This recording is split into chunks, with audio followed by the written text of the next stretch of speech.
speeding tanks, booming howitzers, shaking bombs. This is how South Korea sells weapons. Changwon, South Korea CNN.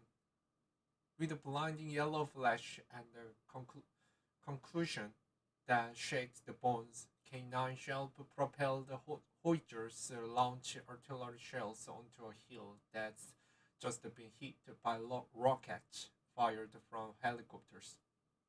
Then K2 tanks roll in, speeding up rows and firing as they go. This is part of DX Korea, a 4-day South Korean defense expo held in September at the firing range in Pocheon, about 30 kilometers, 18.6 miles from the North Korean border. The display presented to a crowd of 2,000 people, including military officials from more than 2 dozen countries, is one way South Korea sells weapons. And the President Yoon Suk-yeol wants to sell more of them, enough for Seoul to jump 4 places up the ranks to become the world's fourth biggest arms export. By entering the world's top 4 defense exporters after the United States, Russia, and France, the South Korean defense industry will become a strategic industrialization and defense powerhouse, Yoon said. To do that, South Korea will have to outsell in ascending order the United Kingdom, Italy, Germany, and finally China, which held for 46% of the export market in the 2017 to 2021 period, according to the authoritative Stockholm International Peace Research Institute.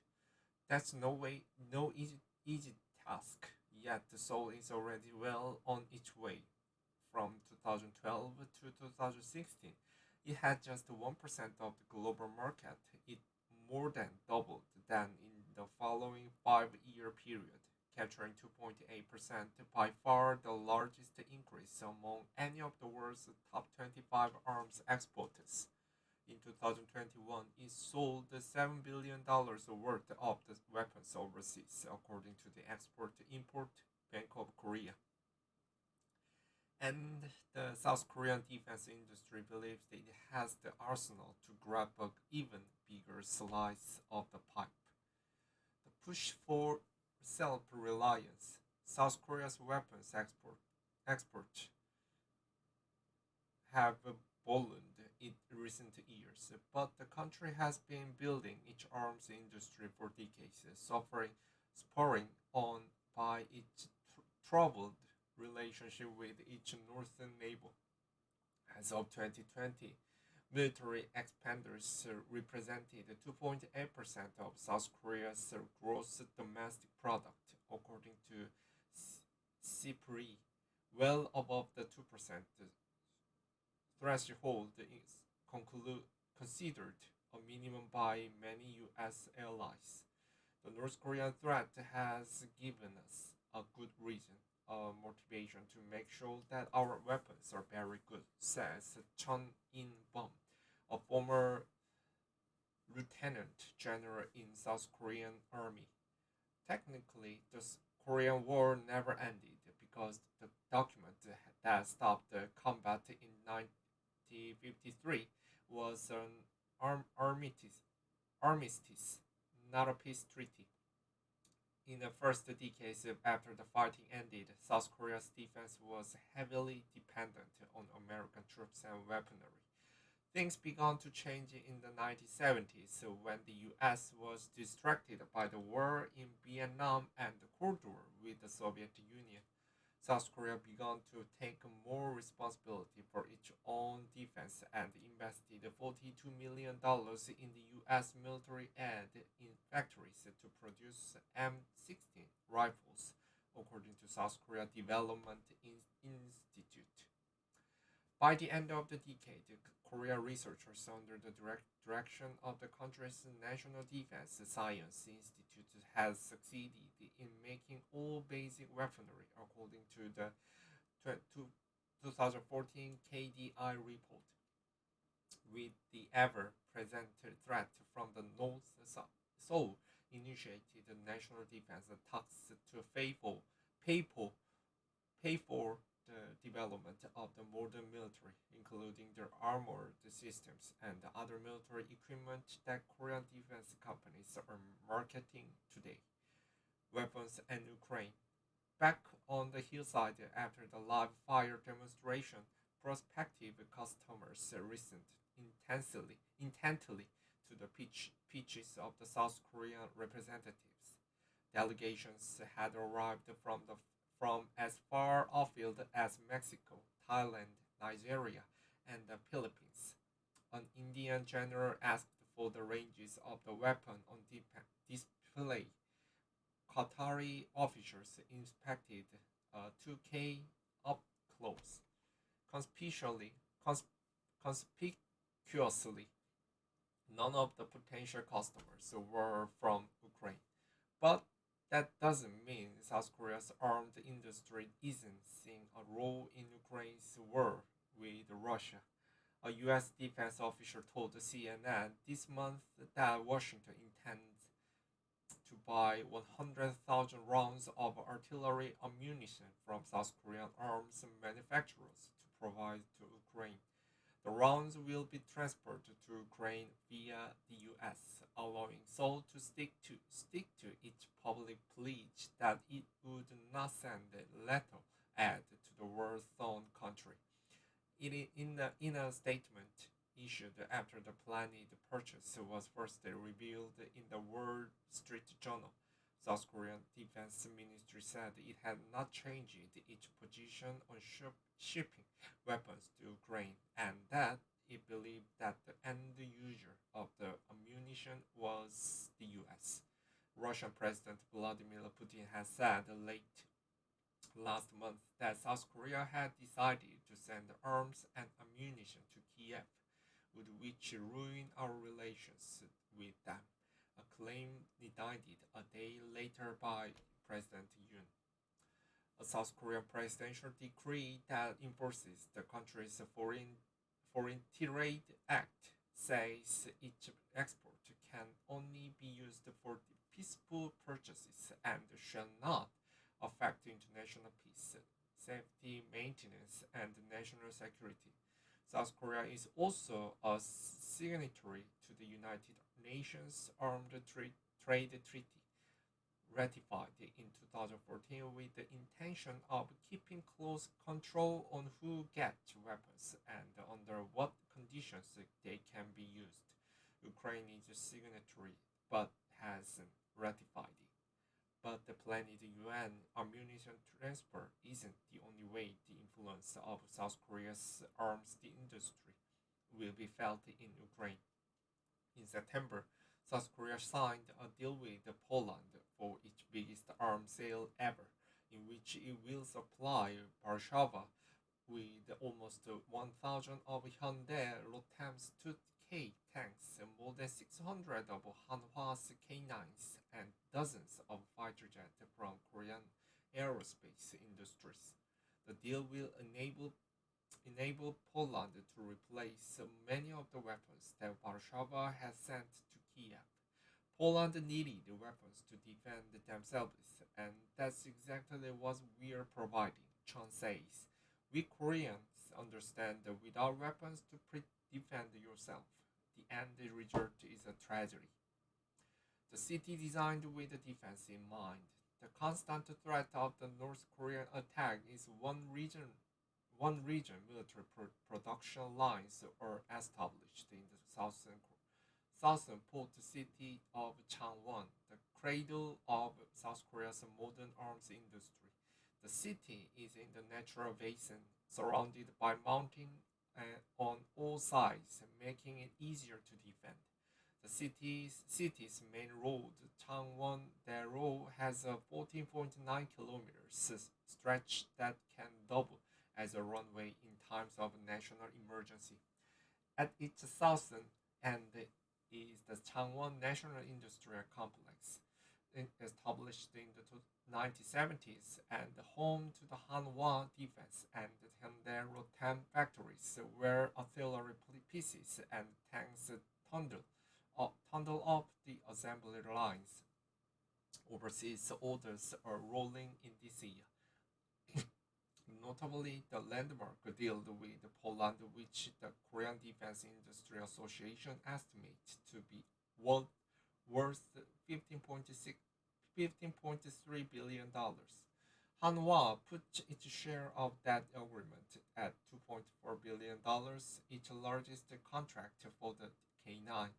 Poland is one of 9 countries, alongside South Korea, Turkey, Finland, India, Norway, Estonia, Australia, and Egypt, to buy the howitzer from Hanwha. South Korea wants to become one of the world's top 4 supplier of armament. Lee Bu-hwan, executive vice president of Hanwha Defense's overseas business division, says the company wants to be a long-term partner to countries that buy its weapons. To that end, it is setting up new manufacturing facilities in Australia, Egypt, and Poland. My workers are very happy to share our technology, Lee says. It is our main strategic focus to enter new markets. It's also about continuously updating and improving the product, he says, and that's happening inside South Korea. The company has already prototyped the K9A2 tank, which is situated the crew outside the turret to make them less vulnerable to attack, and is developing a more futuristic next generation version, Lee says. It's a fully automated operation on unmanned platform with artificial artificial intelligence to let it learn on the battlefield, he says. Rise of the robot. At the aspiring modern conflicts in Changwon, Hanwha's robots churn out the artillery pieces for K9s at the rate of the 1 unit every 3 to 5 days. A combination of robots and humans combined on a 7 station assembly line to put together what will eventually be 47 metric tons of steel, machinery, and electronics.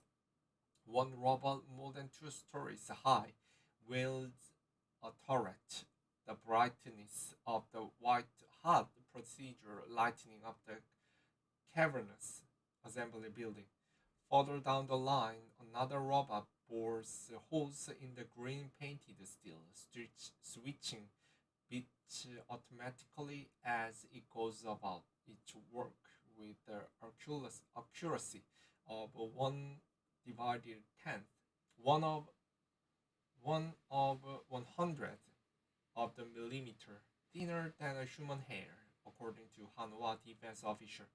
Once the robots are done, it is ton of Hanwha's workers. Each hose as it goes along the line bears the picture of 11 of them. We provide excellence by name, says Lee, the Hanwha executive vice president. At each assembly station, there is a toll gate with green, yellow, and red light. Any worker can stop the line with the red light, summon engineers if they spot the problem. At the final stop is the bore sighting, where the accuracy of the K9's gun is tested on the target at the far end of the workplace. The completed units then go outside the performance testing, causing the ground to vibrate as they roll along a paved road near their top speed of 67 kilometers per hour, 42 miles per hour. Test drivers spin the track's howitzers on one way, then the other. The rubber paved paths on the tracks leave the donut on the concrete. As the drivers put the unit through their paces, the Lee explains how Hanwha customized the K9s for its overseas customers, those bound for northern climate like Norway, get extra heat sources for the crew. Those made for hotter places like India or Egypt get more air conditioner. Some of the factories K9s are headed for Poland this year. Jack Watling, Senior Research Fellow for Land Warfare at the Royal United Services Institute in London, says South Korea is a perfect testing ground.